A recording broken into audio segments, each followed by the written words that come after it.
ladies and gentlemen, boys and girls, children of all ages, goes on your favorite random man, Future King of YouTube, Terrence was in the building. Say, how you guys doing?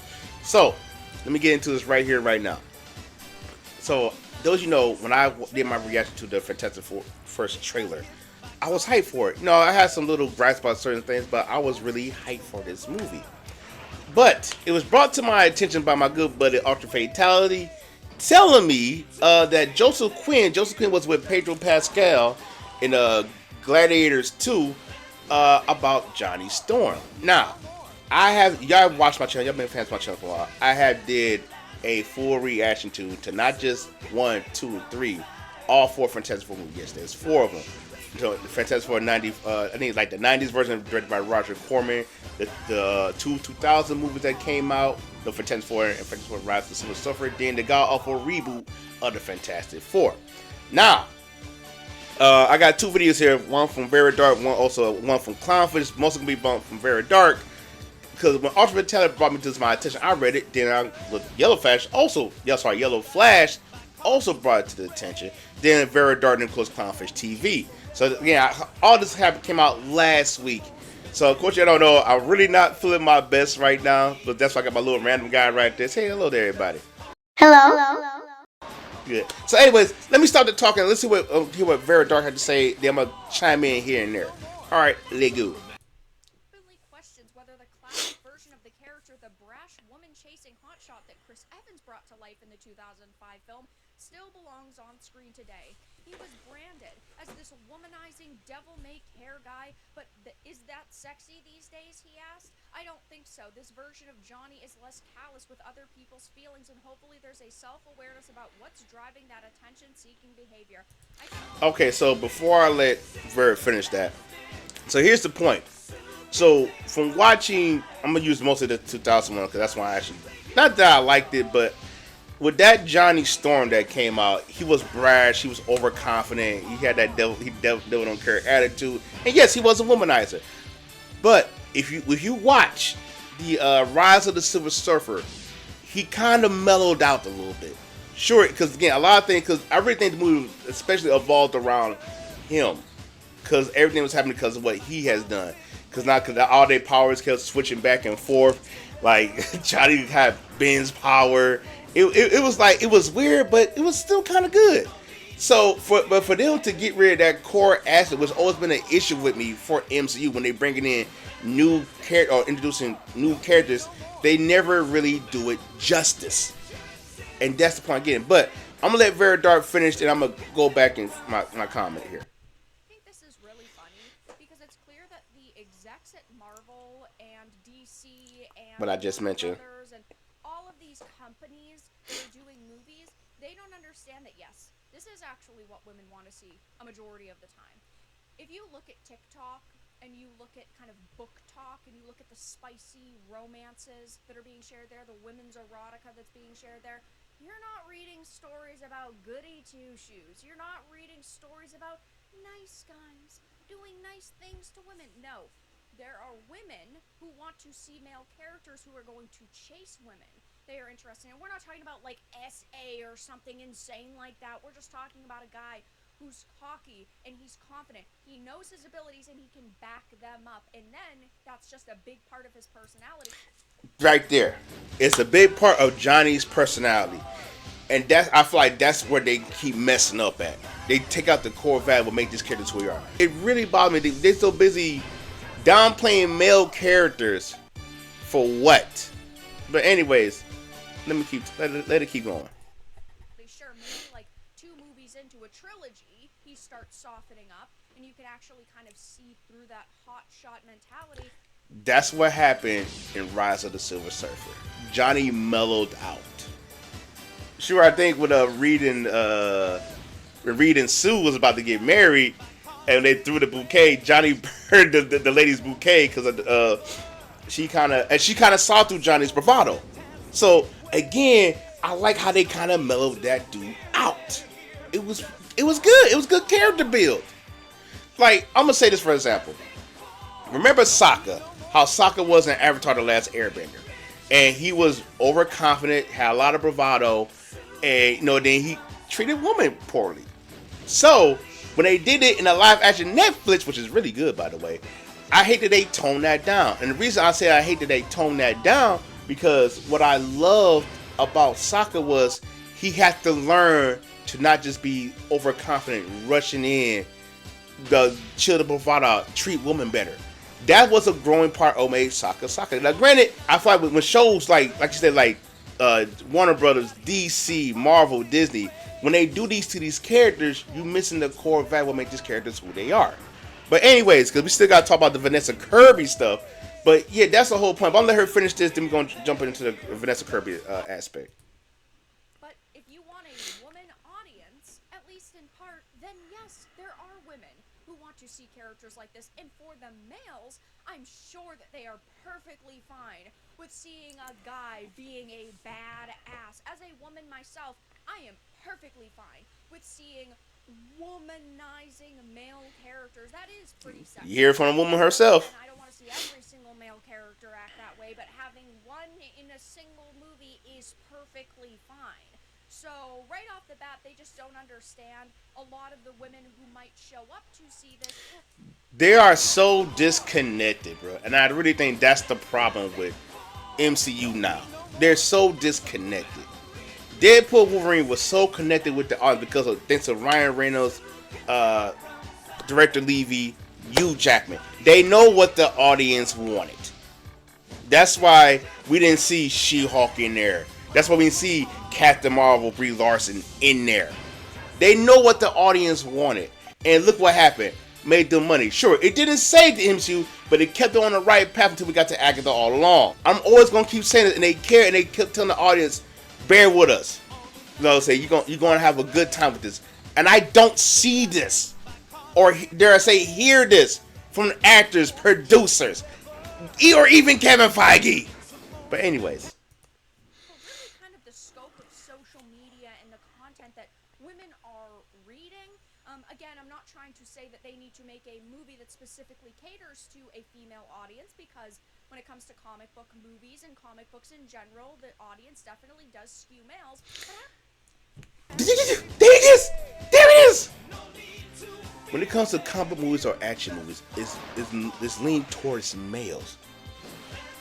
Not saying that ladies or females don't read comic books, don't like watching action movies. You know, even certain ladies in certain action movie leagues, the male audience is going to go watch that. Word of mouth is a great thing, or it can be a bad thing. it could be a good thing. First 10 years of Marvel, they knew their audience. They knew who to cater to. Ladies do read comic books. I'm not saying they don't. But when you sit there and change the character for whatever dumb reason for a demoralized audience, you're going to lose every time. But going on. I don't think males have a problem with seeing this, and there are plenty of women that don't either. Quinn's Johnny is now defined less by fire and flare and more by introspection and social calibration. That's stupid. The old swashbuckling charm that has been swapped for sensitivity, yet another of the notable Fantastic Four MCU changes fans may not have expected or wanted. And then there's been... Nobody wants to see that happen to Johnny, because Johnny in the trailer, he was just more of a goofball. So when I saw that, oh, so Johnny's still Johnny. That's what everybody wants. Everybody wants still any iteration of Johnny you see, whether it's on the small screen, the animated side of it, or the live screen, or the super screen, I should say. Johnny was still Johnny. And even with Michael B. Jordan's Johnny, you know, his torch was, I guess, okay, whatever the case is, but nobody don't want to see that. Nobody wants to see Johnny get downplayed. But we gotta talk about Vanessa Kirby a little bit.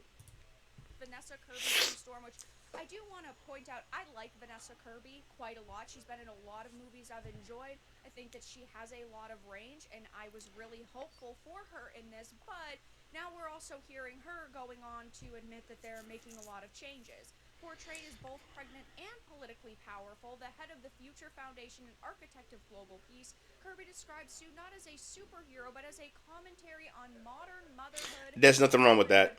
There's nothing wrong with that. Be like a controversial statement. Having a a commentary on motherhood for a mother character could be perfectly fine, but we know that they're going to push the limits too far. I agree.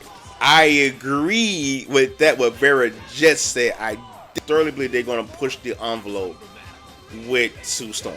Knowing they will do that. But anyways, let's keep going. With that chapter of her life, so I wanted to make sure that there were tones of malice in there with her, that she wasn't just the stereotype of a goody sweet mother. Okay. So this is why I have an issue with. Now, unless they introduce Psycho Man, the dude who brought out Malice in the first place. The first time I heard about that one, sadly, was not from the comic books, from the cartoons, by the way, the '90s cartoons. But for her to bring out that side of Malice, and I said this before, when I watched the trailer of Fantastic Four: First Steps, I felt that supporter side of Sue. She was always that supporter. But why are we bringing in? Now, refresh my memory if I'm wrong or not, guys. Now, if that side of Malice was in her from Jump Street, or is it beautiful? Let me know, because I don't think it was. Again, like I said, I was introduced to Malice from the cartoons, not from the comic books. But why are we introducing this? Sue is by far one of not just the strongest woman, one of the strongest women, but one of the strongest character in Marvel. But what makes Sue such a great character is how she really is the glue that keep everybody together. She turned them down. Alternate Reed was the maker. But anyways, I digress. But anyways, let's keep going on here. Has been really interested in the mess of femininity, and how can you be both? How can you be all these things? Not just the tough, invincible, powerful woman, but also a mother who gives birth, which is itself a superhero act. The implication is quite clear, though. The Sue of old isn't acceptable anymore. Today she must... Yes, she is. What are you talking about? Not her, not Vera. I'm talking about Vanessa Kirby. What are you talking about? Alba's version, her was more of the sex appeal of Fantastic Four. I still like the character. She still showed that little bit, that supporting aspect of her. I still love that character. You mean to tell me that Sue of old is no more? I get it. We live in a whole different era and time, but that's not Sue. That the Sue they're making it's like better than you read. That's what that sounds like to me. But go ahead. Everything at once, a maternal figure, a political leader, a complex emotional being, and an empowered icon. This is one of the clearest Fantastic Four political MCU changes, defining the team's new modern audience direction. Then Pedro Pascal. Okay, so I'm gonna jump on Clownfish in a minute, but that's the problem. Right when the trailer come out, the first trailer come out, you saw only Sue, Ben, and Johnny using their powers. So you didn't see Pedro Pascal, and I get it. And the one reason I think they didn't show it out, it wasn't up to their scaling or what? Because I look at Netflix One Piece, how they got Luffy's stretching ability really looking good. So so maybe it ain't up to their liking. So I would somewhat give that a pass. But as she's about to say, Pedro Pascal is roughly quiet because he can be a little bit controversial himself. Could this be true? I hope it's not. I want to believe they're just talking. But give me a second. We're gonna play Clownfish video. Okay, so here are with Clownfish. We're gonna play theirs right quick. From Sue's history is when she becomes Malice, and all her dark stuff comes out. I was obsessed with that chapter of her life, so I wanted to make sure that there were tones of malice in there with her. That she wasn't, which there shouldn't be, but just the stereotype of a goody sweet mother. She asserted that she did not want to just be the tough, invincible, powerful woman, but also a mother who gives birth, which is itself a superhero act. So she's pregnant in the film. Okay, wait a minute. Here's the thing, though. But you can be both. You could be a really strong woman and be like a kick-ass person and be a good mom. She is not wrong about that. I agree with Geeky Sparkles is saying. Like, they're not mutually exclusive. Yeah. You can be compassionate but still kick-ass when you have to. Not mutually exclusive. It does sound like the director was damage controlling these people? Was in there, like, sitting in with them to be like, okay, we cannot have another Ziegler situation. That's what I think is happening. I think somebody was in there during the interview playing damage control. That's what I think was happening. But yeah, I'm gonna have both of these videos in the description box below, so you guys can watch the full thing. It's an entirety. Like I said, again, the Ultra Fatality brings to my attention, and I really studied these two videos and what they had to say with it. You can watch the whole thing for yourself. But it just, after watching these videos, Fantastic Four could be in trouble. Again, they could be just talking out their butts just to rile the fans up. But knowing how MCU is right now, you're making comic book movies. And who read mostly comic books? Males. Vera Dark said it herself. There's a lot of ladies who read comic books. I'm not saying they're not. You have great quality female comic book characters, which is also a great thing. I'm not downplaying that. But for what it sounds like with the Fantastic Four, it's not gonna be so fantastic. I feel like who's directing this, who's ever behind this, it's not gonna be politically charged. I don't know. I could be wrong. Listen to me. I hope I'm wrong. I want to be wrong. I can't express how wrong I want to be. I cannot express that enough. How wrong I want to be with this. But if we're getting a downplayed Johnny, a Sue Storm that is gonna be focused around her, that's gonna be a problem. The one thing I would say that I love about, I think what the actors need to do is reassure us that it's in safe hands. That's the problem. Not just with superhero movies, because I don't believe in superhero fatigue. I believe in bad writer fatigue. That's what I believe. We got so many bad writers. I think but it's bad writers, bad producers, bad actors in these movie roles. So I think that's a problem. People are getting tired of it. So it's not superhero fatigue. Because James Gunn's Superman, I'm on the fence with his Superman. At least I know he loves the character. On the problem with James Gunn's Superman is, but other than that, we're going to wrap this up here, guys. So before we sign off on this. So prior to this recording, we had 432 subscribers. Y'all really want me to play this Veilguard game. Y'all really want me to do it. Y'all really want me to play Veilguard. So, as I said before, I'm going to say it again. 500, of course, when we get to that 500, of course, we're going to have different horror games to choose from. Of course, we're going to do that. But, if y'all give me this 500, when y'all give me to 500, I will do a one-off live stream of Dragon Age Veilguard. And yes, I know I said I wouldn't play the game, but let's give it a little. It's a one-off. Not doing a full play. I'm just gonna do a live stream of it and just see where it goes. But anyways, guys, we're gonna wrap this up. Make sure you like, share, subscribe, come to Rants like we do have those cookies. Hashtag me Corey's Kitchen, and please, I'm gonna say it one more time. Please, you guys stay random, and I'll see y'all in the next video. Y'all take it easy.